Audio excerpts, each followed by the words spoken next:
Hello and welcome to the Together for the Common Good podcast channel. My name is Jenny Sinclair. I'm the founder and director of the UK Christian charity Together for the Common Good. And this is a podcast where we explore what the common good means in practice and how it can help us work towards civic and spiritual renewal.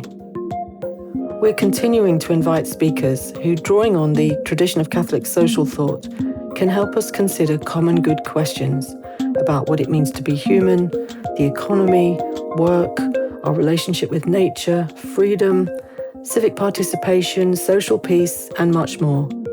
All of these areas need our attention in this time of profound change. In this episode, we're going to hear from Jon Cruddas and Lord Glasman, who will speak for us on the subject of staying human, statecraft for the common good. As we enter the new era, opinion is divided.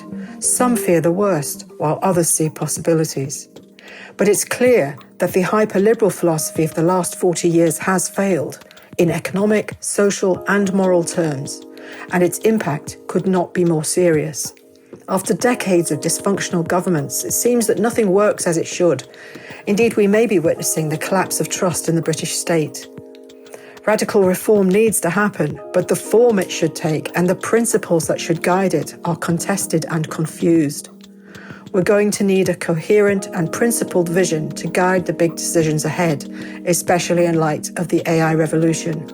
The choices we make will profoundly affect the kind of people we become.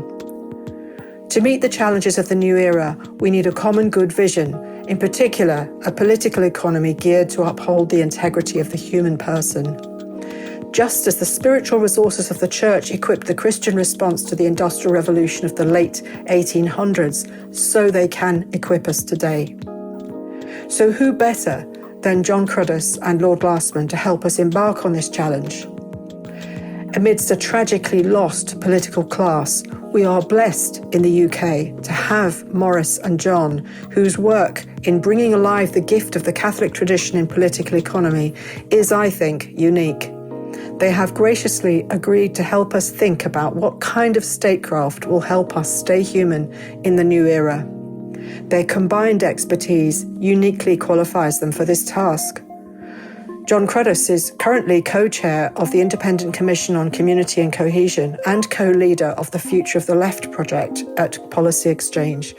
Formerly MP for Dagenham for 23 years, Jon is now at the leading edge of the debate around modern industrial relations, work and the employment in the age of artificial intelligence. He's a senior fellow at the MacDonald Centre of Theology, Ethics and Public Life at the University of Oxford and the author of The Dignity of Labour. Maurice Glasman, Lord Glasman, is the director of the Common Good Foundation and the founder of the Blue Labour movement.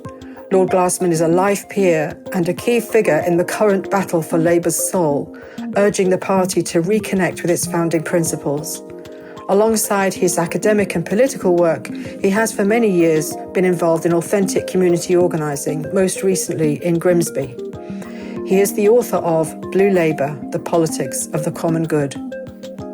I know you'll find their talks, first Maurice and then Jon, and the Q&A afterwards, challenging, informative and inspiring in equal measure. Like our friend the late Frank Field, whose honesty and courage continues to inspire us, I hope this inspires you to speak the truth, listen courageously and act constructively. So without further ado, let's get going.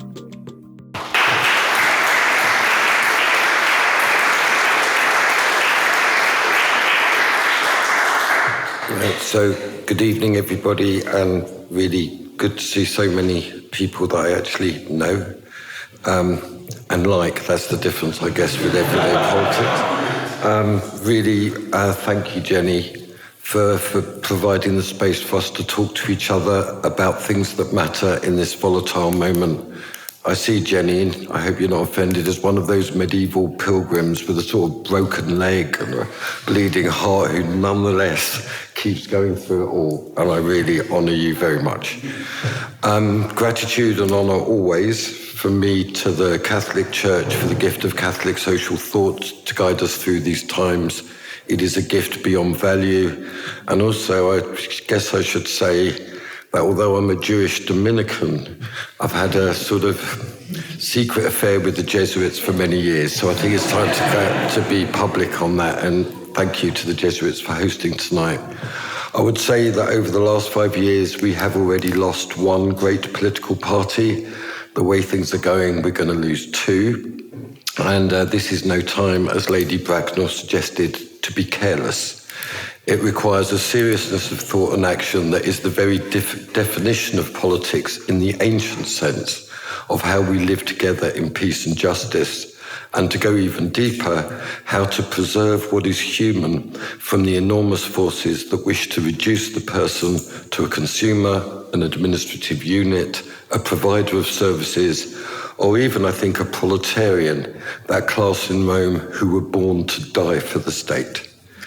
Thank God the church has been here before, when Rome fell, when the Reformation and the nation-state emerged, when the Enlightenment made its claim on absolute political power, when Nazis and Bolsheviks made their absolute claims against human life and liberty, and when Europe had to be rebuilt from the rubble, ever ancient, ever new, this is where we are now.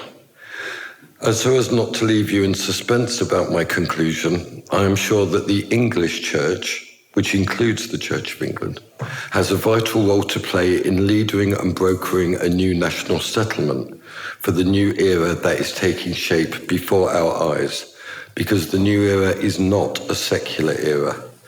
Islam will be a powerful force. Protestant nationalism is present and powerful and will also claim the keys to the kingdom. There is a reason why Nigel Farage's party is called Reform. It seeks the Reformation. The defection of Danny Kruger today is a significant step towards the consolidation of that trend, which will lead to the levelling of the institutions and the individual standing naked before God, the market, and the state. The only significant faith tradition which as yet plays no significant role in it is the Church of England, which has become embedded in the old era so that it can barely speak to what is happening. I really sincerely pray for its resurrection. As it stands, I think that the Catholic Church understands the meaning of original sin. Remember the meaning of original sin? It's not eating the apple, it's blaming your wife. That's the meaning. Of institutions, of relationality, and above all, of restoration, ever ancient, ever new. And this is an era of restoration. This is not an original thought.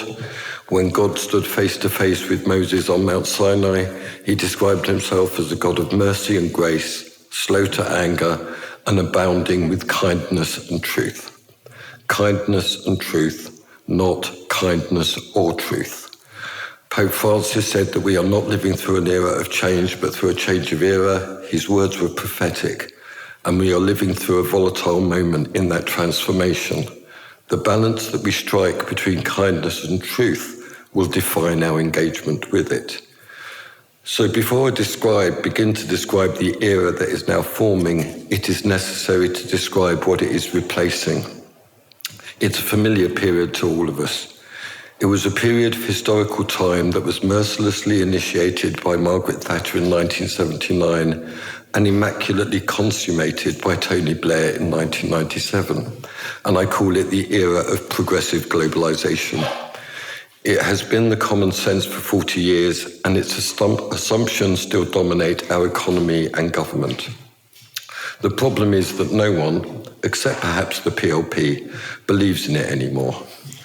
The tragedy for progressives is that the future is not what they thought it was going to be. Do you remember things can only get better? That's not true, okay? That's just a way of summing it up. The tragedy for progressives is that the future is not what they thought it was going to be. The more the future slips away, the more they double down on their greatest weaknesses and follies. This is what we witness now. And the more liberal, the more authoritarian, the more diverse, the more homogenous of thought. The future is dissolving before their eyes, and so they fight to preserve their power by forcing through legislation based on their values and beliefs. And the more they do that, the more unpopular they become. This is where we are. The truth is not kind for them, and this age of restoration is paradoxical. It's dark and light, loving and hateful, violent and holy, fearful and hopeful. Let me try to explain by way of contrast the scale of the transformation we are living through. The old era was contractual, the new is covenantal.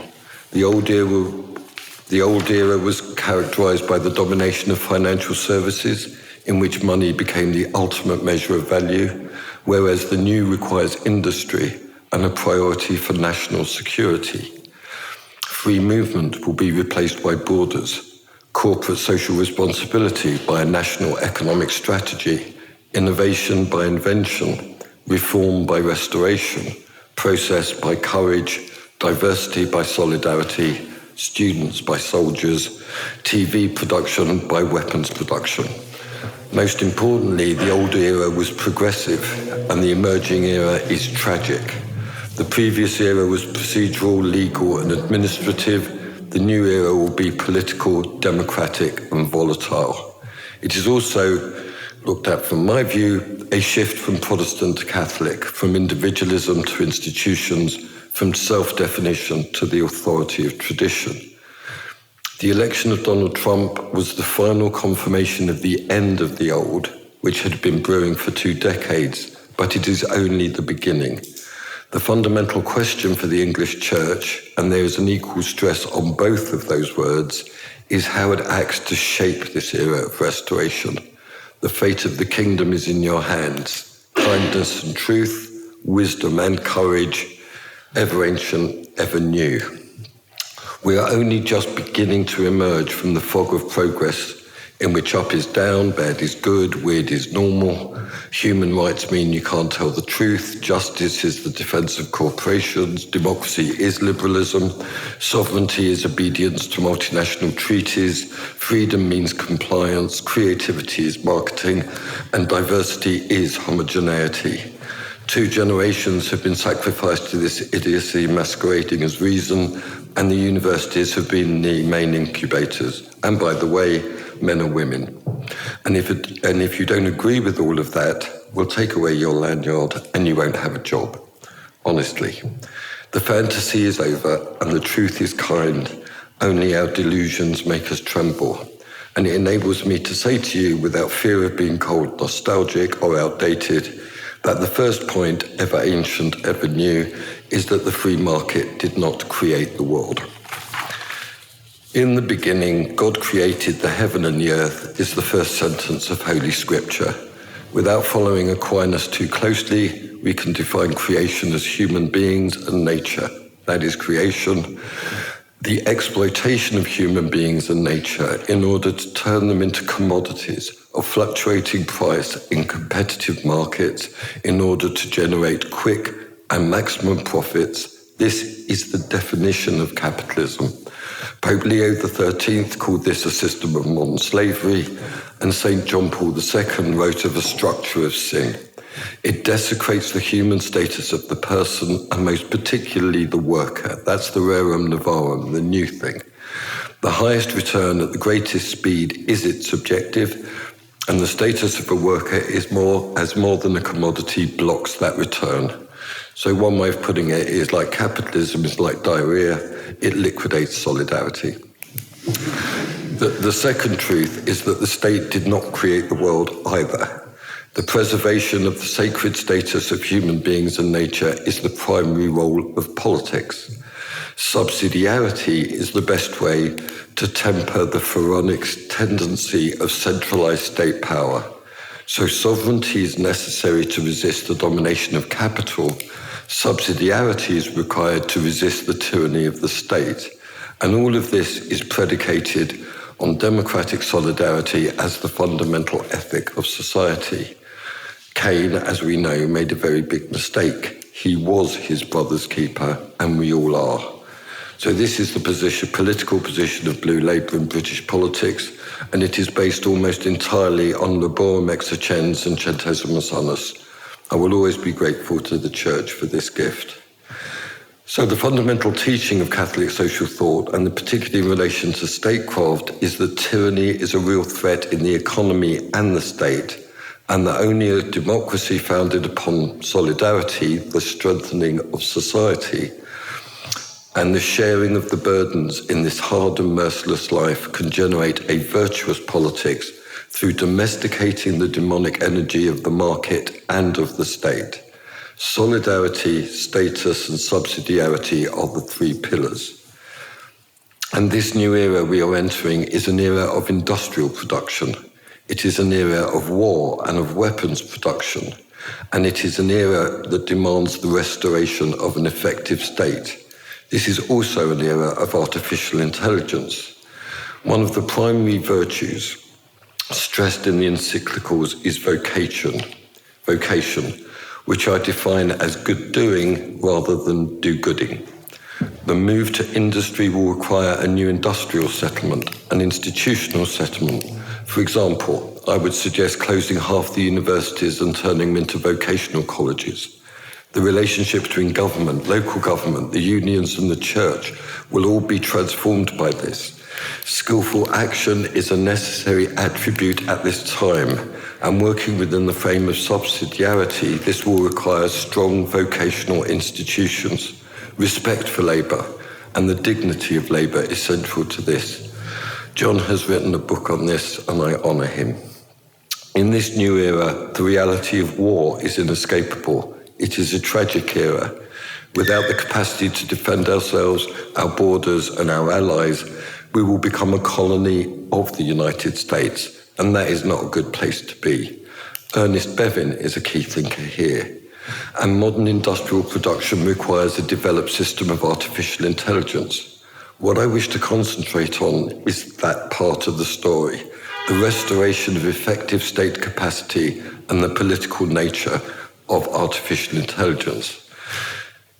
You know, this is what Pope Leo XIII referred to as rerum novarum, this new thing. And in the same way as Catholic teaching responded to the machine and industrial production by resisting capitalism through the resurrection of ancient virtues and institutions, through a defense of the human person as longing for love and relationship, through a defense of private property and freedom of association, through a deep defense of the dignity of labour, so it is imperative to bring all that to bear now in relation to AI. The dangers are clear and palpable. Corporate power intensified, the elimination of the human, the end of reading and writing, the enclosure of technology and wealth. I had lunch with Peter Thiel a few weeks ago, and this was the topic of discussion. All the tensions between transhumanism and Catholicism were alive at the table. You know, other than that, the food was quite nice. There is also another tradition to draw upon associated with John Ruskin, with William Morris and Frank Lloyd Wright, which was, like Catholic thought, responding to the machine age and how to preserve the human being in extreme circumstances of dehumanization. This led to the arts and crafts movement, Ruskin College, and the restoration of skillful human action. It poses the question, what can only human beings do? My research indicates that 60%, for example, of public sector employment could be replaced by AI because 60% of public sector employment concerns emails responding to questions and guidance concerning compliance. This means that 60% of the public sector is procedural and mundane. This is not a status quo that deserves defending. It can lead to a shift towards relationship, vocational training and contribution. We should establish a Royal College of Artificial Intelligence. We should restore Ruskin College as a centre of training and education for the arts and crafts for working class people. We must attend to the emancipatory as well as the tyrannical consequences of AI and draw upon our tradition to strengthen the sacred, the uniquely human, which is ultimately a political question of how to embed this in a national institutional structure and not exclusively allow it to be owned by the private sector. It must become embodied and incarnated in human relationships and institutions. I also think that we need to revisit the parish, for example, as the fundamental unit of political organisation, as it was, ever ancient, ever new, and have assemblies in that parish that select by real physical presence, which is another Christian concept that I really like, in which people vote for who is the head of police, who is the headmistress or headmaster of the school. The local public institutions on which people depend are absolutely fundamental, and part of the rupture that Jenny was talking about is this division between the political class and the people who are ruled, the breakdown of trust, and through that there can also be an education on the complications of self-government. So there are many areas of statecraft. So you could close half the universities, turn them into vocational colleges, establish the parish as the immediate unit of accountability. I think we have learned our lesson from the financial crash, that accountability is much too important to be left to accountants. All of those things remain true. And that is why I believe, as a Jew and an Orthodox one, that in politics Christ is king, that in honouring God we honour his creation incarnated, that the attributes God gave to himself when he spoke face to face with Moses on Mount Sinai are the very condition of citizenship: mercy, grace, kindness and truth. This is why secular republics fail. It is not only that they yearn for a king, which I witnessed when I went to Trump's inauguration, but they reject the very idea of nobility that is essential for virtue. Ever ancient, ever new, count your blessings, at least you're not French. And this to me is the paradox of God. He demands kindness and truth, but the truth is not kind. It hurts people's feelings. In order to be kind, really kind, however, we must honour the truth. And in order to honour God, we must honour his creation and recognise the truth that the last 35 years have been a desecration of all that is sacred. Pope John Paul II understood this better than anyone, even better than Marx, who wrote that capitalism commodifies creation itself. He wrote that all that is holy is profaned, and everything solid melts into air. So I think, and my political life is based on this, that the gift of Catholic social teaching speaks to us now, as clearly as God spoke at Mount Sinai, ever ancient, ever new. We are not commodities, we are not administrative units, but social beings yearning for love, for connection and meaning. Solidarity, subsidiarity and the dignity of labour are the foundations of the encyclicals. And now I come to the conclusion, is that there has, and I'm sorry to deliver it, but there has never been a greater need for the English Church as the leading moral force in the restoration of our nation. That is all of the English Church. In order to do that, you will have to honour your own tradition and truly be yourself. And maybe this is what Chesterton meant when he wrote about of the democracy of the dead. Thank you very much.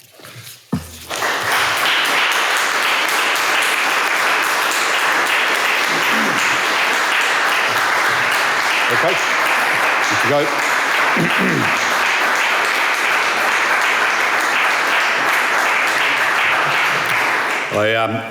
I followed Maurice numerous times, and I always feel like the straight guy who is following the comic, the sort of Eric and Ernie sort of effect. So we won't walk off singing "Bring Me Sunshine" at the end, Maurice. Thanks, Jenny, for inviting me to say a few words in this Staying Human series, and I want to congratulate you on the title, actually, because I think Staying Human allows us to focus on the fundamental challenges that threaten humanity over the coming years ahead. And in my comments this afternoon, Maurice has talked a lot about statecraft, industrial policy, rearmament, the dignity of labour, vocation, devolution, subsidiarity, etc. I'm not going to echo those things because I share a lot of that. But I want to come at it from a slightly different view, which really says, is it possible to have a modern statecraft that deals with and challenges the scale of the issues we're dealing with today without a belief system situated behind it? That's why I want to talk about the question of spiritual renewal, how that must inform a sense of a renewed statecraft and all of the points you talked about there. And also bring out some historical questions about different forms of spiritual renewal or religious contribution over the last couple of 100 years have pioneered new forms of statecraft to deal with those challenges historically? And have we got a commensurate vision today? Let's call it a spiritual renaissance, which I'll come to in a minute. I also want to make some political points, because it seems to me impossible to ignore the inability of mainstream politics and its statecraft to speak to the moment, which will likely usher in new forms of reaction, populist upheaval in the years ahead. We saw a glimpse of that over the weekend, obviously, in terms of 100,000 people marching a few miles from here. At the front of that march, there was this massive, huge wooden cross. All the talk was of impending civil war and a defence of a Christian heritage. So I'll also make a couple of points about the revival of religion and politics. And in terms of political economy, I will come back to the question of the dignity of Labour, not least because next year's 135 year after Rerum Novarum, and we have a new Pope who consciously self-identifies as Leo in that spirit. So I'll just make a couple of introductory points. Firstly, and they're fairly basic ones. First one is the unknown quality of political leadership. There's Robert Blake, the historian, wrote a great book on Asquith. He used Asquith's description of Andrew Bonar Law as the unknown MP for the title of biography. Similarly, the great Labour historian Ken Morgan once described Clement Attlee as the really unknown Prime Minister. So the idea of an unknown leader is one regularly deployed by historians, but today we have a leader who is more genuinely unknown than Attlee or Andrew Bonar Law. Keir Starmer is a deeply elusive figure. He's almost impossible to identify a political philosophy that animates his work. This isn't a criticism, I think it's an objective description of it. And indeed, many would take this with a sense of relief that we need more practical delivery rather than ideas. Ideas tend to be indulgent. We need to get on with things. I've regularly heard that when I was around Westminster. Keir Starmer seems to embrace that himself, his lack of a defining public philosophy. Compare that with any moment in Labour history, where Labour leaders derived their political worldview from a certain belief system, often a religious one. Yet Starmer celebrates that he does not have one, and indeed he has said there is no such thing as Starmerism and never will be. On the day that he first addressed the country when being Prime Minister on the steps of Downing Street, he said his administration will be unburdened by doctrine, which I think is a really interesting phase, in that if you do not have a doctrine, a body of ideas, a belief system, how can you forge a statecraft to deal with the challenges that are ricocheting around us today? I just leave that swinging, because it can import a sense of rootlessness, a lack of intellectual moorings, and might imply a lack of coherence or purpose in terms of public policy. It suggests a government that lacks a belief system to underscore its actions, its statecraft, let's call it that. It begs the obvious question, without a belief system, how will you navigate the moment in history and resist the forces that are literally upending liberal democracy? Unfortunately, this has been cruelly exposed over the last year or so, and when we think of the big issues of our time, transhumanism, the Dark Enlightenment, a workless future, the potency of modern technologies that can challenge the integrity of the human being itself. How can you forge a statecraft to do that without a body of ideas underpinning it in your sense of what the human condition is? My second point, and that's a fairly obvious point, my second point is something that Maurice mentioned, which is the question of the tragic quality to modern politics. John Gray, the philosopher, wrote a few years ago, "The heart of tragedy is fate, that human beings face inescapable choices in which whatever is done incurs irreparable loss." That seems to me a fairly good description of the current state of affairs in terms of the body politic. All three main political parties lack a diagnosis of the condition of Britain. The capacity of our politicians almost appears inversely related to the challenges they face. And that's where history kicks in, seems to me, because politicians need to excavate their history to rediscover a sense of ethical purpose, or else they'll be washed away by what's coming. So how do we diagnose where we are? Well, we could suggest that liberal democracy rested on a notion of progress that promised inclusive economic growth, social mobility. It guaranteed, no less, cultural and social reconciliation alongside political stability. So how is that all looking? Enduring cost of living crisis, housing crisis, social mobility rewinding, the public realm in decay, wages and productivity essentially flatlining since the financial crisis. Economically, liberal democracy appears to usher in oligarchy. Socially, we're caught in escalating culture wars that threaten post-war advances in civil rights. And we have canyons of age, education, class, geography that demarcate the country. Politically, we've been upended. Our political parties are ill-equipped to deal with an era of upheaval. It finds expression in Brexit, etc., all powered by modern technologies that atrophy our culture, a culture that's reduced to little more than technologically powered forms of data exchange. Now that is pretty challenging. The silver bullet isn't a utilitarian approach to growth. It's something much more powerful that can understand what a modern sense of justice is. So now my third point, I was the MP for Dagenham, and we were the sort of canary down the coal mine before upstream of Brexit, etc. We had big battles with the BNP. And it seemed to me you can understand it by this growing distance between the lives people were promised by liberal democracy and those that they are living and experiencing. And this increased division propels forward as forms of age and rage and anger, often born of feelings of frustration, dispossession, modern humiliation, given the indignities intrinsic to modern capitalism. That's how I would sort of understand it.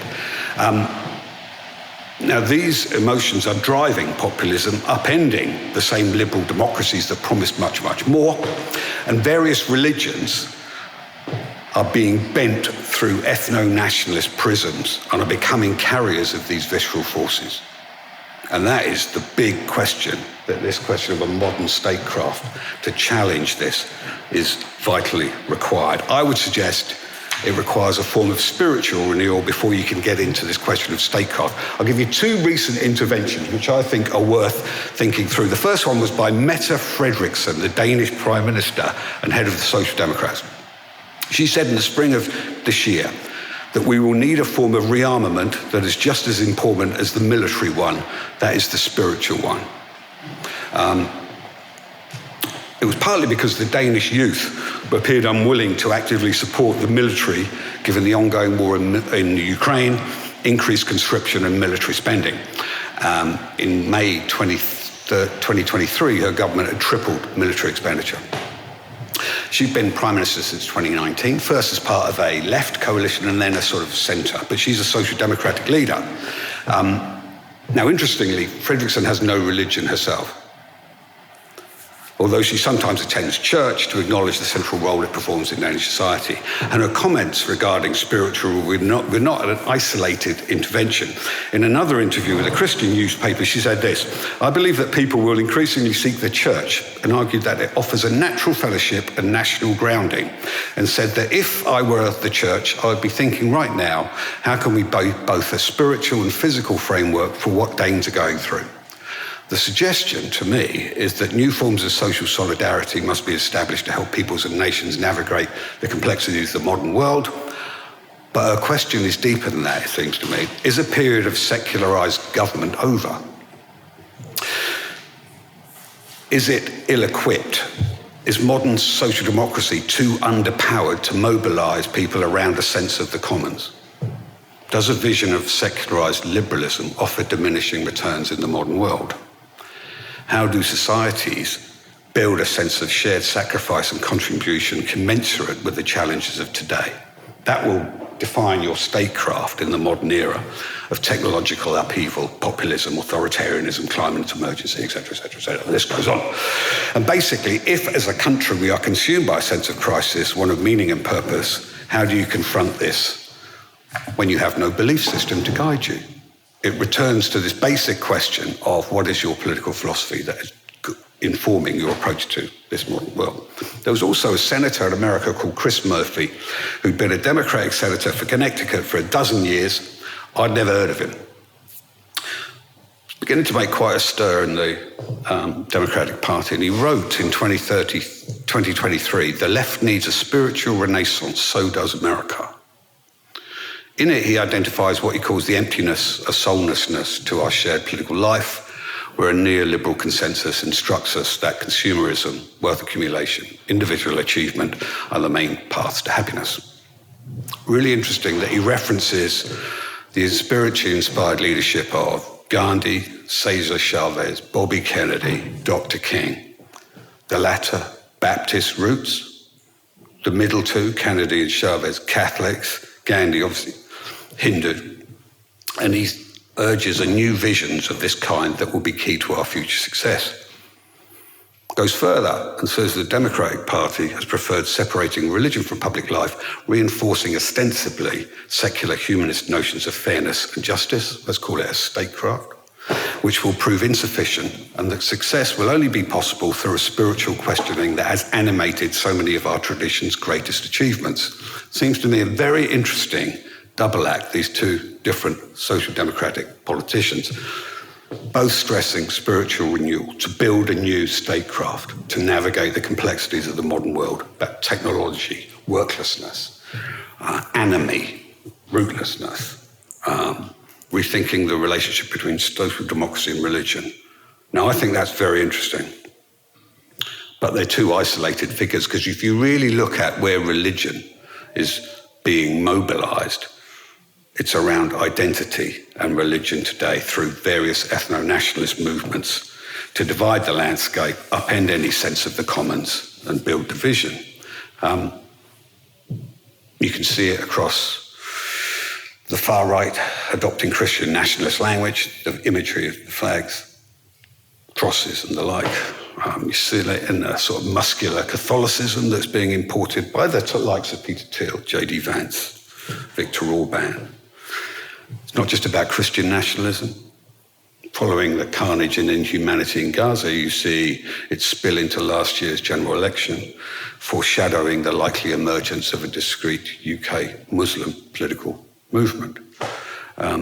You see it in a more muscular Hindu nationalist politics in places like Harrow, or in battles with Muslim communities in cities like Leicester. These shifting alliances seem to me prefigure something much more significant that's going on. Kemi Badenoch has talked about the exile of religious sentiment from the public conversation. She describes herself as an agnostic who's culturally Christian, noting her grandfather who was a Nigerian Methodist minister. And she identifies the growing potency of religious identity and links it to an evangelical hostility to the progressive left, and how it is embedded in what she describes as the bureaucratic state. Now, she argues the moral imperative is conservatism to defeat this ideology. She suggests that conservatism must become a national force equipped with moral certainty to defend a notion of the sacred. And all these different denominations are all mobilizing in defense of, politically, a notion of the sacred.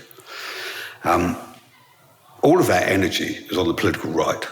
And the only two figures I can think to in the social democratic world are around Friedrichsen and Murphy's contributions. And we've certainly retreated from that era of a sort of muscular evangelical secularism, the new atheism of Dawkins, Dennett, Harris, Hitchens, who asserted a new age of reason and disinterested scientism after 9/11. Now, we can go through why this renewed interest in spiritual concerns, migration, the effects of pandemic, technological change, the effects of war, but it's certainly around. There is a distinct religious turn, but it's not occurring on the left. Now, I have a bit of self-interest in that because I'm from the left, and I think there's real trouble for the government in all this, actually. We've actually got the first openly atheist prime minister in British history, I think. And I think it's a really interesting counterposition to all of this energy and vitality around religion and politics and this. I noted at the last general election, those who consciously opted out of a religious affirmation of the oath rose from 25 to 40% in one term. So there's something going on there. Now, This is where history kicks in. So go on all that. But it seems to me the really interesting thing is reviving your historical traditions to re-enter the modern political debates.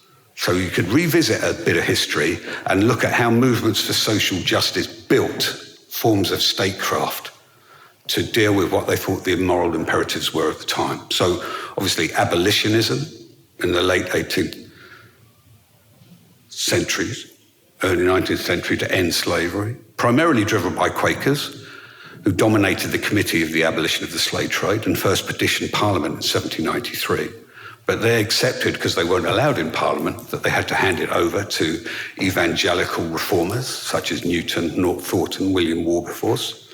Another movement is the movement behind the Factory Acts, which produced a form of statecraft from 1802 to improve working conditions, leading right up to 1974, actually, in the Health and Safety at Work Act, 20-odd pieces of legislation, again, led by a combination of evangelicals, such as the 7th Earl of Shaftesbury and Michael Thomas Sadler, alongside Methodists, Quakers, utopian socialists, spiritualists like Robert Owen, or you can go to the late 19th century period, what was the prehistory of the Labour Party, which is sometimes called the era of the religion of socialism in the 1880s and 1890s, the origins of ethical socialism, driven by dissident nonconformity, Methodist, Baptist, Congregationalists, Quakers, Unitarians, assorted free churches such as the Labour Church, the Ethical Church, the Fellowship of the New Life, these spiritual movements and visions of socialist fellowship, echoing the concerns of Ruskin,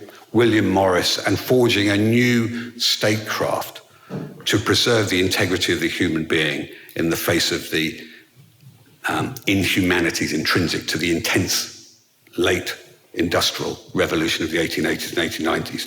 Activists were literally called apostles, intent on reclaiming the integrity of the human being from the indignities intrinsic to that forms of exploitation. A tradition that's clearly visible in the leadership of people like Keir Hardie, Ramsay MacDonald, George Lansbury, who used to be called the prophets of the old religion in Labour, and they were formed through this form of Christian socialism. Or the three-time Labour leader, Arthur Henderson, who was a lifelong Wesleyan lay preacher. Later, in the Congregationalist background of Harold Wilson, or the Baptist origins of Jim Callaghan, or even the early moral, ethical concerns of Tony Blair when leader of the opposition. Or you think of the statecraft of Edwardian liberalism, which, when combined with early 20th century idealism, challenged laissez-faire liberal associations, drove a new liberalism that rethought the role of the state in delivering social welfare. It embraced progressive taxation, early pension reform and social security, regulation of working hours, health and safety at work, a movement within liberalism built on a cooperative commonwealth erected on explicitly moral foundations. Or you can look at the history of human rights, right back to the religious concerns of the Levellers or the Diggers, or the trade union movement, back to the non-conformity of the Tolpuddle martyrs. Indeed, post-war human rights were as much inspired by ethical concerns to preserve the integrity of the human being following tyranny and genocide in the Second World War as they were by notions of natural or inalienable rights. Now, the problem with human rights, is, I think we'd agree with this, is the way it's contracted towards legalistic concerns, and it's lost that ethical and social agenda of the post-war reformers to preserve the integrity of the human condition. My point is a simple one. At historic turning points, spiritual and religious movements have been at the vanguard of any movement for social justice. Indeed, consider the term social justice itself. If you look at the history of the term, it's seen as originating with Taparelli d'Azeglio, I always get that wrong, Thomist Catholic philosopher concerned with the nature of the social order under industrial capitalism. These teachings were highly influential in the terms of thinking of Pope Pius XIII. Moreover, one of the original drafters of Rerum Novarum was Matteo Liberatore, another student of Taparelli. You can also bring it closer to home. Cardinal Manning, the leading British Catholic of the day, became a very high-profile figure in public life after his interventions at the East London dock strike in 1889, just 2 years before Rerum Novarum was issued. But years before, He delivered a famous lecture in Leeds on the dignity and rights of labour in 1874, which began, "I claim for labour all the rights of property, including the right to organise." That's 17 years before Rerum Novarum was published. At the same time, picketing and striking were literally criminal offences at the time. The radicalness of these religious, spiritual interventions were extraordinary. Many years later in the tablet in June 1891, it was Manning who was the official translator of Rerum Novarum from Latin to English.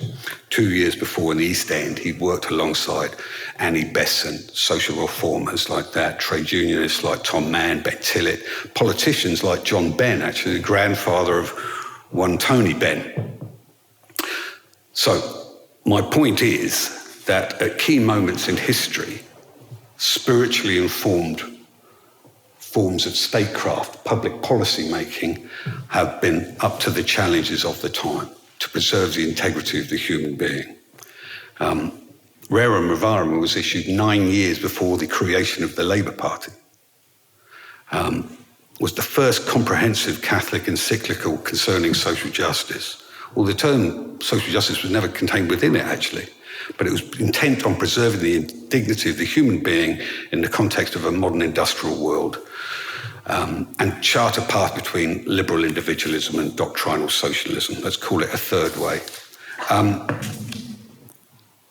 In that, it argued for a new spirit of justice. That was 1891. Seems to me we go full circle round to some of these thinkers now talking about a spiritual renaissance, given the challenges of the modern world. Friedrichsen, Chris Murphy that I mentioned. At regular moments in the last 200 years, spiritual and faith-based movements have sought to re-establish this same spirit of justice. But where is it today? All of the energy is on the ethno-nationalist right, focuses on division, racial absolutism and reaction. These are colonising religions in an attempt to reshape the world. And within that, the question of human labour is central, given the technological potency of these technologies, the future end of the dignity of labour itself.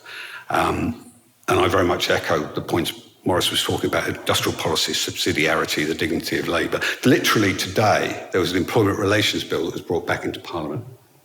This is seen as the signature radical intervention of the current Labour government. Now, obviously, it offers significant improvements compared to previous governments, for example, on 0 hours contracts. But it's all framed around individual rights. Despite commitments to appeal a lot of the anti-union legislation, reassert the dignity of labour, the basic architecture of Margaret Thatcher's reforms remain intact. Two really big ideas, which were about extending collective bargaining through fair pay agreements across the whole of the sector, have been significantly reduced, and the promise of the single status for all workers linked to day one rights in law was not there. And there are also major omissions. There's little talk about extending collective bargaining, the notion of what is good work in the modern world, what is dignified work, how does the state nurture and provide it. Industrial democracy does not figure.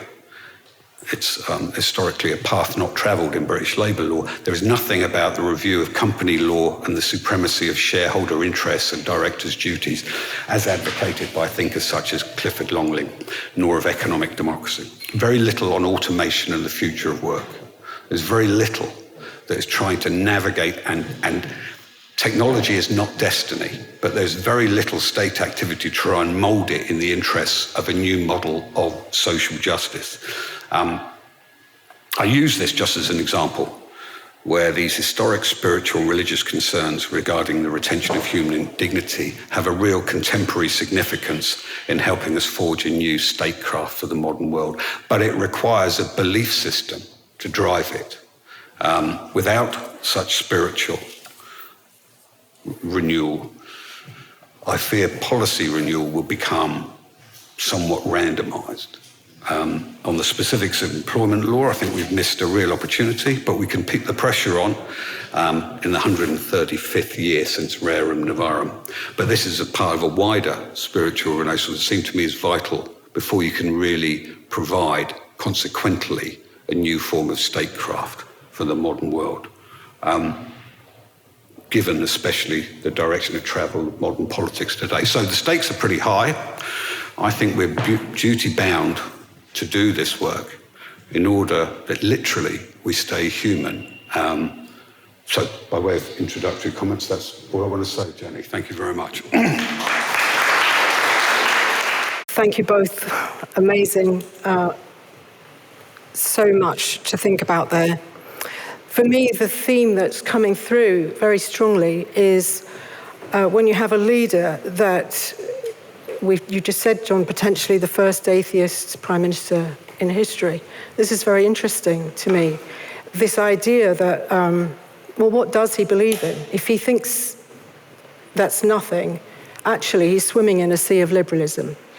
And so, in fact, he does have a belief system, very much rights-based, as you were setting out, which is such a massive contrast, isn't it, in terms of its anthropology, with a Christian anthropology, this unencumbered self versus the relational being that underpins our anthropology in terms of how we understand justice. So I think that's the theme that's coming through. I'm just going to share some of these questions with you to give you a flavour. So Father Nick asks, do we need to embrace Sabbath to escape our liberal idols? Another question David asks, you mentioned Starmer claims not to have a doctrine.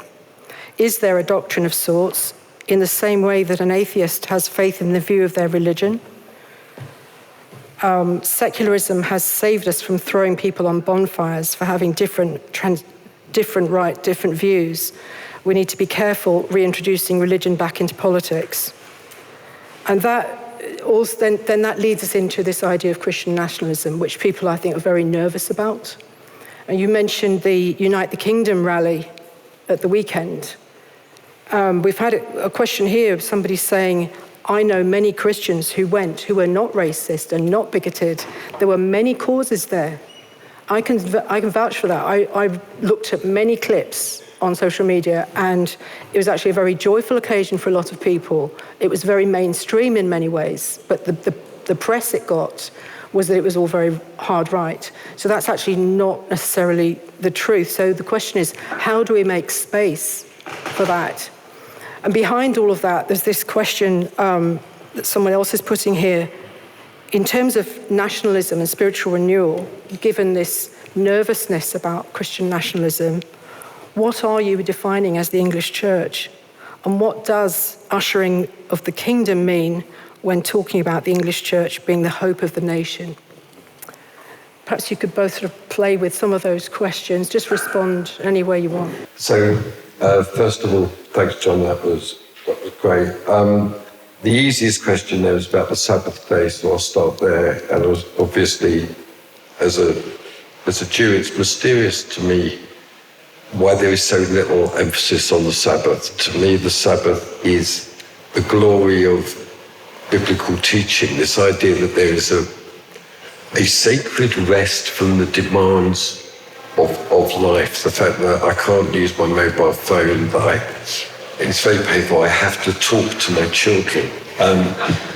These things are astonishing, and it lasts for 25 hours. It's a block where really family and God play centre stage. I mean, in my maiden speech in Parliament, I called for the closing of shops on Sunday. You'd have thought I'd committed a very evil act. You know, there's a real hostility, a secular hostility to the Sabbath that I find very interesting. So I just say, please, I beg you, honour the Sabbath day and keep it holy. That's straightforward. You know, but this is the thing that I find, where does the fear lie?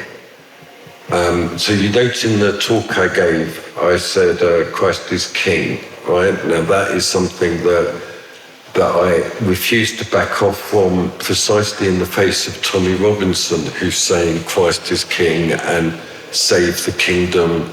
We can't, there's no hope anymore, there's no point anymore in trying to defend, and also this is fundamental, Jenny.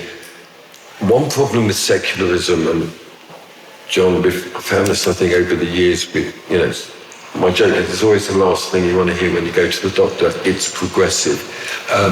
It's that they don't have any concept of their own sin. They don't see the humiliation. They don't see the contempt that they have for people of faith, for working class people. They think it's good that they control all forms of moral judgment, penal system, educational system, the system of justice. They don't really have the common good, Jenny. They don't have a sense of a negotiated settlement. So it's not a surprise to me here immediately. Do you know how many people have been burned in fires for religious heresy in English history? 3, okay? And this is what they keep coming up with. There is no menace. We are pluralist society. And this is the point. So when you ask about the English church, what I'm talking about is that there is an English tradition of Catholicism, that the Catholic Church developed the English Church, and then there was the Reformation, and then there emerged this incredibly rich vein of dissent and nonconformity. Now, it was in the histories, if you read E.P. Thompson, if you read all the academic histories, the Catholic Church barely gets mentioned, but it's wrong. It's so wrong. In the northeast, in the north, even in the Midlands, certainly in London, Cardinal Manning marching with William Booth was the absolute foundation of the Labour movement. I mean, that was it, the Dockers strike. From there came the Labour representation committees, and we've got to look at it ever ancient, ever new. It's hard for us to imagine the estrangement between Catholic and Protestant in the docks, between Irish, sorry, that's my text going for burn. Thank you, Kian. And that estrangement was resolved through the labour movement itself, which built burial societies, trade unions, where there was a common life generated between those two figures. It's great to see, but it was William Booth and it was Cardinal Manning who marched at the head of the dockers. Now, the meaning of that was that the government had ordered the army into the docks. They were ready to kill the strikers. And the leadership of the English Church, and the English Church is represented here by Manning and William Booth, and they couldn't shoot them, right? That enabled the political space to be created for the Labour representation committees, for the foundation of the Labour movement. Now, I'm not talking to you as I talk to Labour about your roots are in the Christian world. That I hate, but that's what I say to them. What I say to you is a different thing, which is this is also your inheritance. This is, so they talk about it like it's party political. It's not. It's about the preservation of the human status of the person under now intense pressure. I try to allude to it with the artificial intelligence. So just to say to him, I'm not worried about anybody being thrown onto the fires by Christian faith. It's absolutely mental and inconceivable that could be the case. And there is a need for the expression of this very sublime thing that you are the carriers of, which is this notion that the human being is sacred, that there's something sacred about the human being and the tendency of the person. And in Catholic thought, it's very clear. It can go both ways. That there is sin, there is temptation, but also there is a longing, a deep longing for love, for connection, for relationality, and then freedom of association, the liberties. You know, it's insane, I would say to that guy about the fires. All the liberty was defended by Christians. And until sort of 1960. I mean, that whole thing was extreme, like the right to organise Europe. The Catholic Church was central to the defence of civil liberties because they tried to render it illegal. The state, and that's why the dissenters and the Catholics found really genuine common ground. Now, about all this stuff that has come through with, you've got a guy with Keir Starmer whose mum was severely depressed, whose brother was disabled, who had to deal with a load of stuff when he was growing up. And it's a moral story, it's an allegory of our time. He knows all about hardship, he knows all about difficulty. And then he went to university and he got stupid. This is the story of our time. He went to university and they told him that if you have human rights, everything's okay. And that his idea of morality, but the human rights, Jon alluded to it, got into the hands of the lawyers and they turned it against everything that was supposed to be defended and became a tool by which politics could not act. And this is where sovereignty comes in. It's a very long and interesting story, but I think that Keir Starmer has a truly tragic dimension. So I rephrase Marx, Jon, I say history repeats itself first as farce and then as tragedy. Right? And the farce was New Labour, right? They pretended to govern, they pretended to do things, it was all PR, now it's real. Now it's really real. And you've got an entire party, a bit like the church, that has been colonised and indoctrinated by progressivism to the extent that they're hostile to their own tradition, that they hate themselves, they hate the working class, they hate their own country. And all of these things they think are moral, but they have no idea who they are because they've cut off their historical roots. So I genuinely urge compassion and mercy on the Prime Minister. He's really dealing with a load of things that he thought didn't exist, like rage, fury, anger, decision. And his story is far from over, I think. There's a question about the Methodist tradition here. Just following on from what you're saying there, how did the working class, in the spirit of the founding of the party, in Methodist values, reclaim the party and the left from Marxism and from Salon socialism? Salon, is that the same as lanyard? So, I've never sort of. The failures. Well, no, I just spoke to Keir Starmer because I didn't want to be critical of it. That wasn't my point. My point is, this is who he says he is. And will that suffice, really? And similarly, will the terms of modern social democracy suffice, given what is ripping through economically, politically, socially? And if they will not suffice, what resources are available? How do you excavate history, reclaim traditions? Because this is not new in the one sense of historic turning. Obviously, the technology is new and it's totally different. But there are enduring principles and traditions that can add insight to the contemporary challenge of the time. That's all I meant. And I just questioned whether someone who, I think I know where he's coming from, he does come from a tradition of human rights. If you said to him, what is his belief system built on, he would talk about the European Convention and the post-war human rights.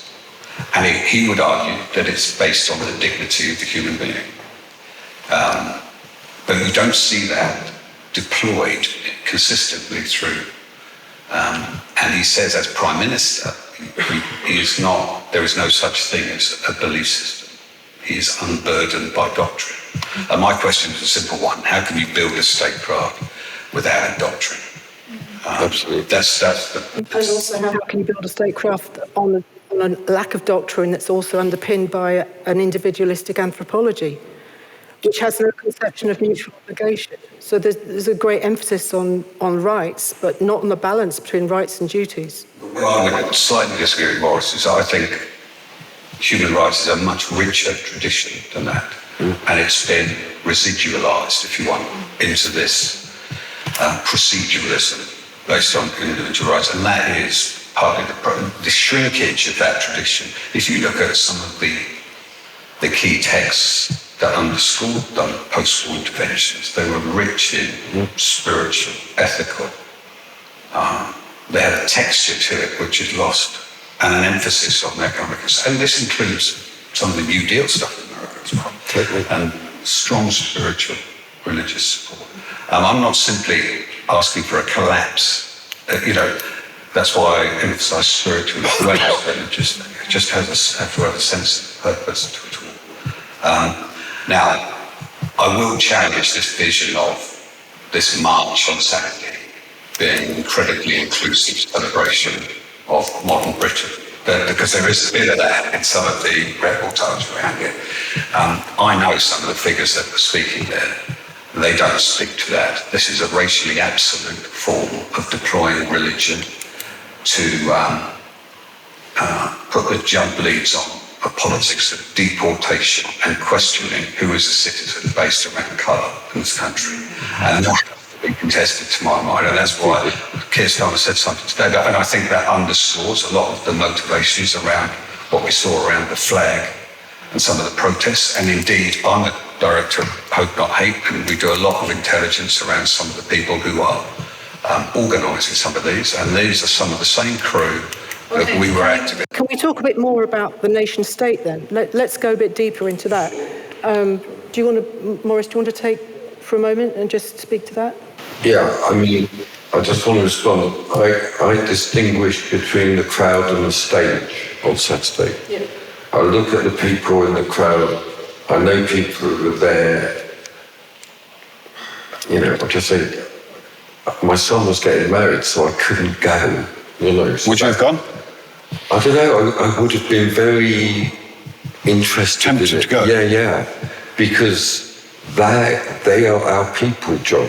These are the people who were there are the people precisely we've got to contest the leadership of, and it's our tradition's failure that stage was so disgusting. They are attracted to them. We've got to contest that. That's what I was kind of going on about. Christ is King, because we've got a vision of what that means that is not theirs, and it's not being presented to them. Exactly. I just say to you all, I won't vacate that space, however much below the line on The Guardian object, because that space is the fundamental space of the brokering of the new era. If we surrender that space, it's beyond tragic what's going to come, but you can't contest that space without hearing what people are saying, which is a rage. So I agree with you about the richness of the origins, but it has been hijacked to control the human rights space by lawyers in a very political way to sever any common conversation about ordinary morality. Right? It's the judges who have got control, not the elected politicians. These are all things. And then do you want to talk about the nation state? I think it's important because when you were talking about subsidiarity and you talk about sovereignty, people get very nervous about nationalism, and I think we need to hear a common good conception of the nation state and why that's important, given the time we've been in the last 40 years or so of globalization. Why is that important now in light of subsidiarity? Okay, so what I'm saying is the nation state, the sovereign nation state, is the only mechanism existing for any democratic form of sovereignty that can control the incredible power of capital. So the reason people like me supported Brexit was because we believed in politics and some possibility of a national economic and industrial strategy that was rendered illegal by Maastricht and then by Lisbon. This was also, you could talk about the European Union in the same way as human rights, John, as beginning with an incredibly rich beginning of subsidiarity. It began with a co-determination of iron and steel between Germany and France. I was completely besotted, but then comes Maastricht and Lisbon, and it means that it's illegal to resist capitalism effectively within that framework. A competition law and all the various regulations meant that it was illegal to have a state industrial strategy. And then we moved to this point, which we can't avoid because it relates to Saturday's march, is that if the state can't respond to public concern because it's illegal, you've got a very big political problem and you put the whole system at risk. So you've got to have some sovereignty in order to resist the dominion of capital, but then where, and I'm particularly talking here about Catholic social thought, although there are aspects of Anglican thought and non-conformity that completely take the same position. But then you've got to resist state tyranny, and that subsidiarity is one aspect of that. But we've also got the common law, which has done a remarkable job over centuries of tempering the state authoritarianism. So the nation state is a fundamental political unit of power. And the reason people are disaffected is because they see our politicians, they look like student union politicians, speaking, emoting, but they don't seem to have any power to change things, and the gap between the rhetoric. The situation is now fully, it's not happening, it's happened. We're here now. And the Democratic politicians out of my government, the Labour government, have got to act. And this is the nature also, John, of the tragedy, is that they were brought up to think that the world was one way. They're ruling when the world is utterly another way. And in the name of genuine morality, they're going to have to renounce their own morality. This is the nature of, I think, the tragedy that the Prime Minister is going through. So short answer, Jenny, the nation state is absolutely necessary as a form of solidarity, a democratic solidarity, where people take responsibility for their actions. And you learn from that. So can we develop that then, that theme of solidarity and taking responsibility, and perhaps address about welfare reform? There's a lot of leaders here tonight in the audience who are leaders of charities, churches that work with poor communities and so on. They're very familiar with people being on universal credit and all of those issues, homelessness and food banks, for example. And we've got this terrible situation now where food banks are now a baked-in component of a neoliberal economy. And so the churches find themselves in this invidious position of propping up an unjust system. And obviously it's essential aid, so we can't stop doing it.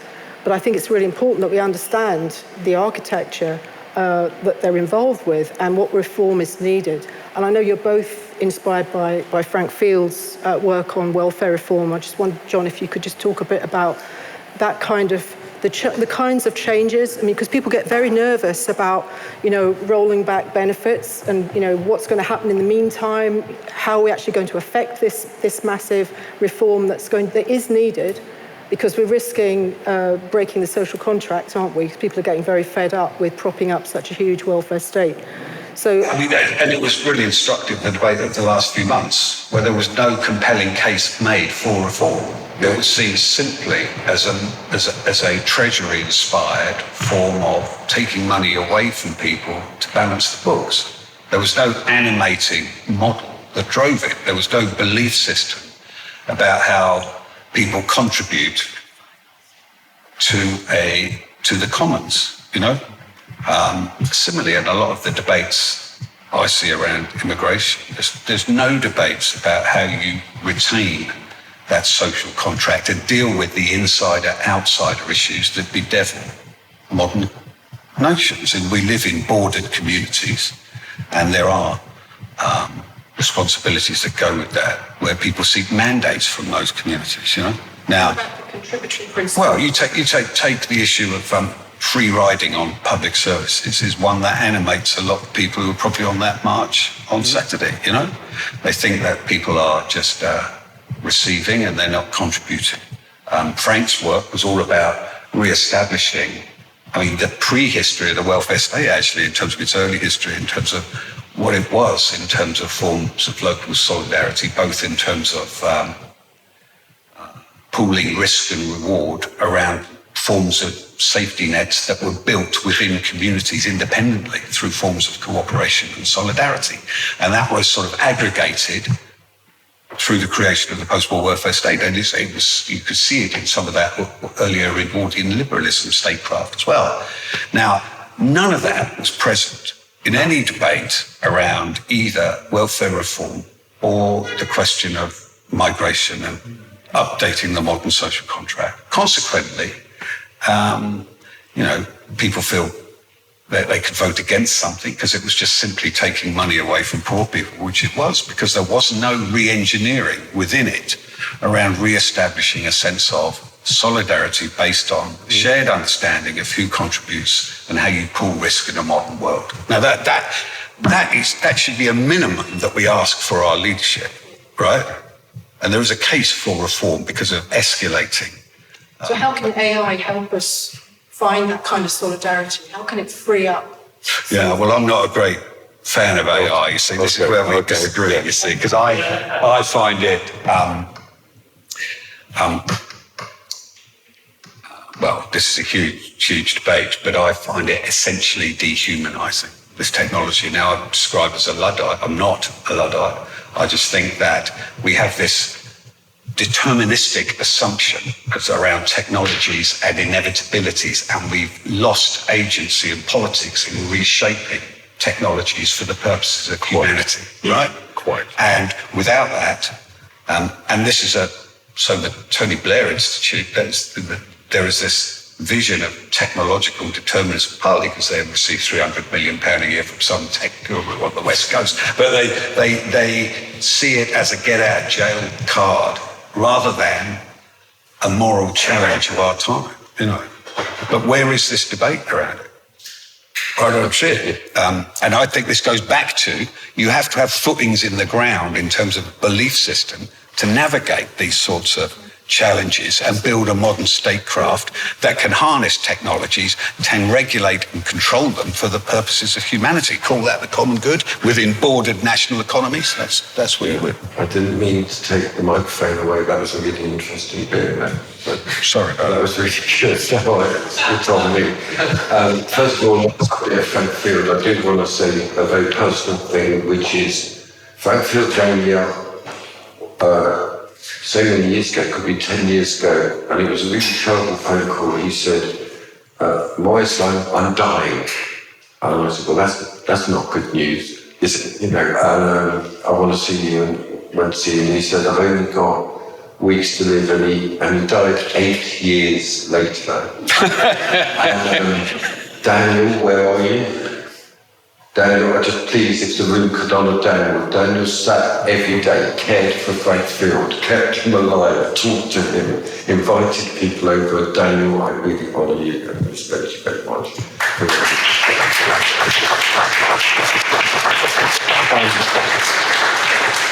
That's for real, and you know.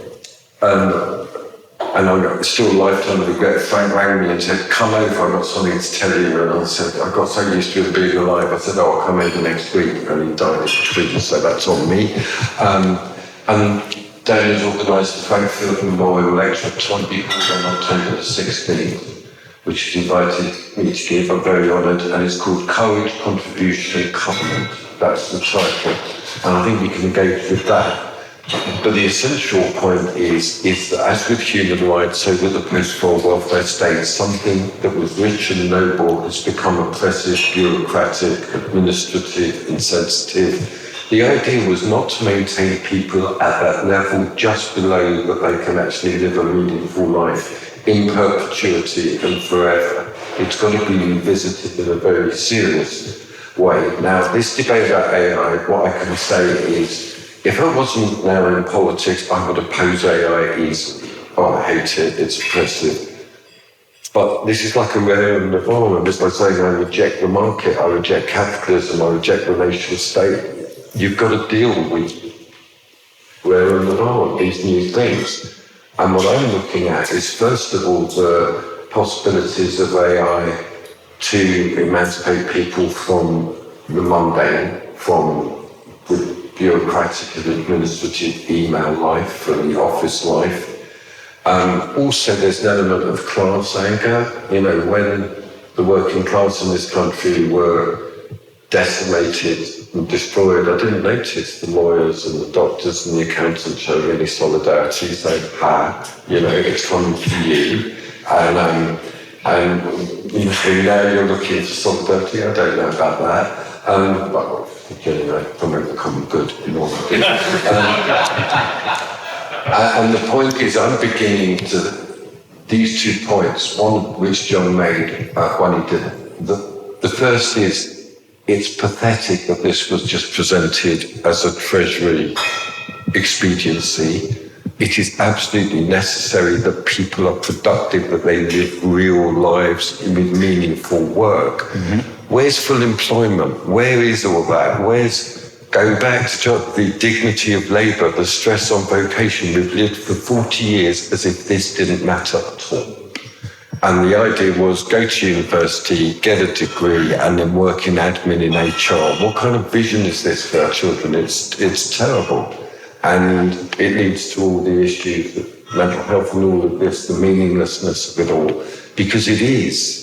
It's not that they're wrong, they're right. So the first one is there was no serious argument made for it. The second thing with AI, which I'm going to explore, just warning you, Daniel, in the Frankfurt lecture, is this idea that this can then lead to genuine support for people to have vocational training in all of the senses. This is where the church has got to move into the space. The future is also relational. What is uniquely human? Love is uniquely human.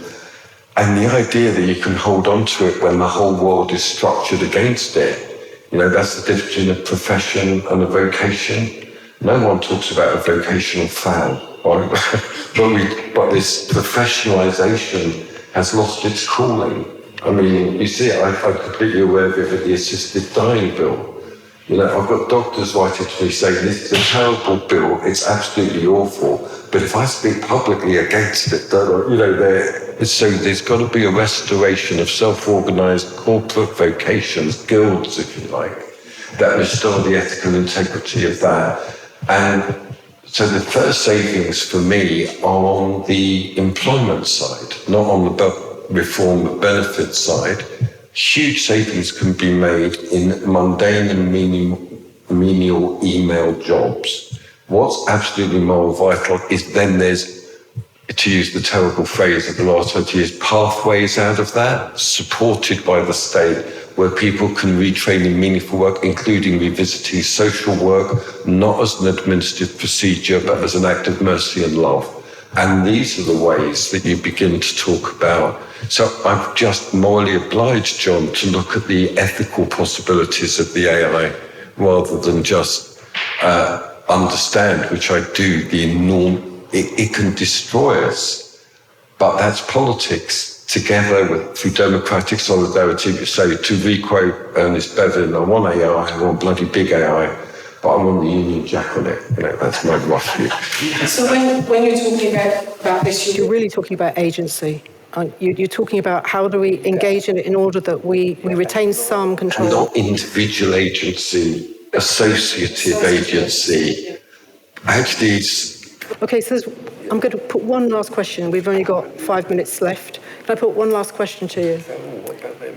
No, they've been putting their questions through the digital. So I've been getting them all. Yeah. So I'm going to just combine two questions here. How does moving from an age of individualism to one of institutions fit with the crisis of confidence in institutions? Our new radicals seem anti-institutional.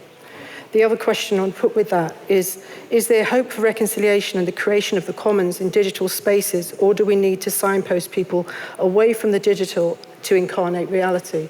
So there's a sense of institution, and you said an era of restoration around institutions, and also it's an era of reality, of sanity, of moving back to the embodied reality in the light of this temptation into the digital. John, do you want to give me a couple of minutes response on that? Well, I'm not over-optimistic about these, the self-enhancing possibilities around digital technologies. I'm afraid not. I think they are. That was a debate 10, 15 years ago, which had a much more utopian feel about possibilities, interlinked with the case for things like universal basic income, the liberation traditions, which could be seen as a form of passive welfarism, of indentured welfarism, isolated, lonely people, just passively consuming this technology, So I have a much more pessimistic view about the capacity for technological enhancement of our lives. Do you see a special role for the church then in terms of absolutely the incarnate reality? Absolutely. This is where it seems to me a very good example about the modern iteration of social democracy is too underpowered to deal with this stuff because of the way it's, contracted over the years. And similarly, conservatism is too of a contracted intellectual tradition, like liberalism. And they were encased in these traditional parties, Labour Party, Conservative Party, Liberal Party, that are just, disintegrating, really. Those traditions were encased within them, but they cannot, Because they were both colonised by liberalism. I think a lot of the debate about post-liberalism, which initially offered opportunities, I think that is now increasingly bent through this ethno-nationalist politics as well. So, the thing is, this is moving so quickly. I'm more interested in forms of resistance to this form of technological authoritarianism, actually. That's what interests me. And forging debates about reclaiming humanism. What is a renewed humanism for a modern era? The New Deal in North America was a humanist project to confront fascism on the streets and authoritarianism at home. Post-war, the human rights agenda was an attempt to retrieve the dignity of the person given these authoritarian, technologically inspired genocides. At moments in history, we've stood up, and this is that similar moment now, right? But that's where I start really worrying, in that I don't see voices outside of this sort of rampant, muscular, ethno-nationalist thing, which has all the energy now. And you can just speak to a couple of isolated alternatives that are trying to think about difference. And that's where the churches have to be.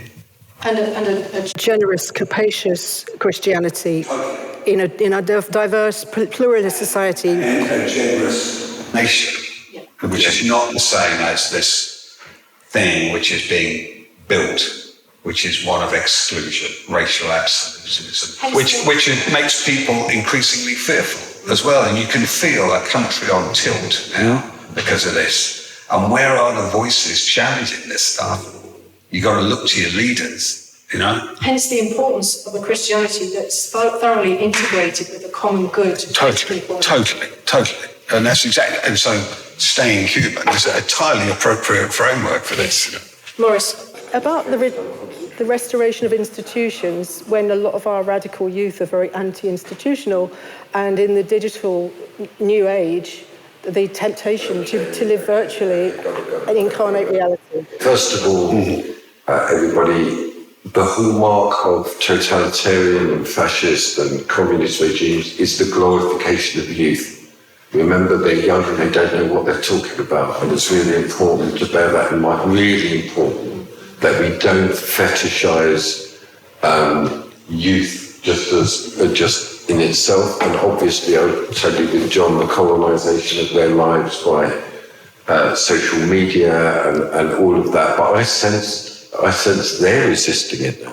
I sense a real shift in this. Who are young people? Yeah, at my son's wedding, all these young people go, "It's fantastic, you're getting married." They were really into it. And Father Jon was there. Father Jon, my beloved friend, my stepson, by the way, so I'm still clear with the rabbis coming up for Rosh Hashanah. He married my stepson in the Catholic Church. And it was really a moving moment of real physical presence. This is the thing, is that you've got to restore spaces and places that people meet, of which the church is of primary importance. It's what made COVID such a nightmare for me, because of the acceleration of online. You can't do it that way. The meaning of all that is that you get together with other people and you meet them. Really, this is a time to just assert ever ancient, ever new, the fundamental things that you can't do it on your own. That was another progressive liberal thing with the basic income and all of this. Was this fantasy they peddled that you can do it yourself. You've got to make friends, you've got to connect with other people, and you've got to listen to them as well as yourself. This is the key. So this is one of those turning points in history. Everybody which is real. You know, there's been very few, I think 45 was a moment with the Labour government, I think 79 was a moment with Thatcher being elected. We've got to come to terms that 2016 and the Brexit referendum was huge. And since then, we've seen the government, the Conservatives, a party, go to its worst defeat since 1832. Right, this is huge, because they couldn't deliver.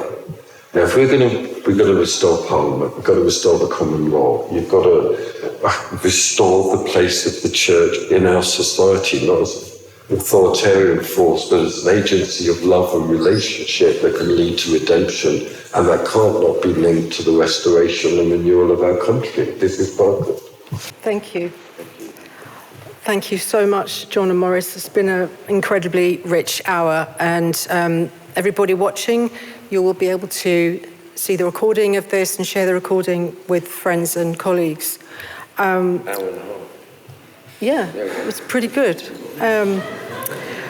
Also, just wanted to pick up on Jon's point about resistance, which ties in with me letting you know about our next online talk, which is on the 21st of October, with Susanna Black-Roberts, who is, for us, going to speak about being a person in the age of AI, and particularly address this idea of a new Christian humanism, not necessarily based on campaigning, not a campaigning paradigm, but the way that we live, practices, everyday practices.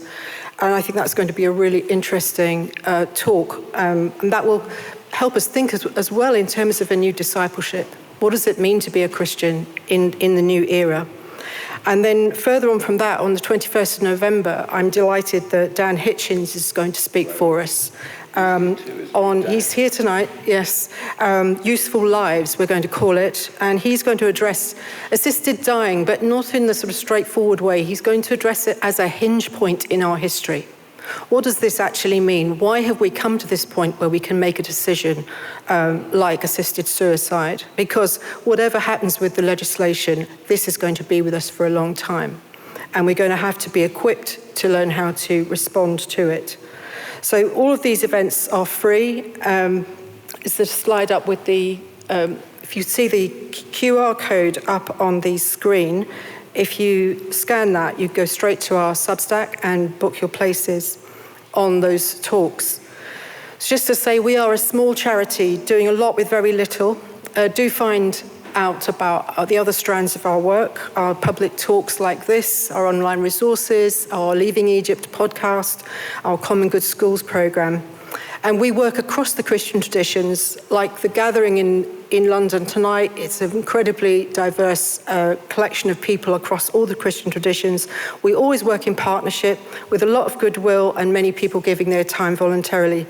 But this work is difficult to fund, so thank you to everyone who made a donation for their coming along tonight. And if you haven't, please do consider the easiest way really is to go to our Substack and sign up as a subscriber, £5 a month.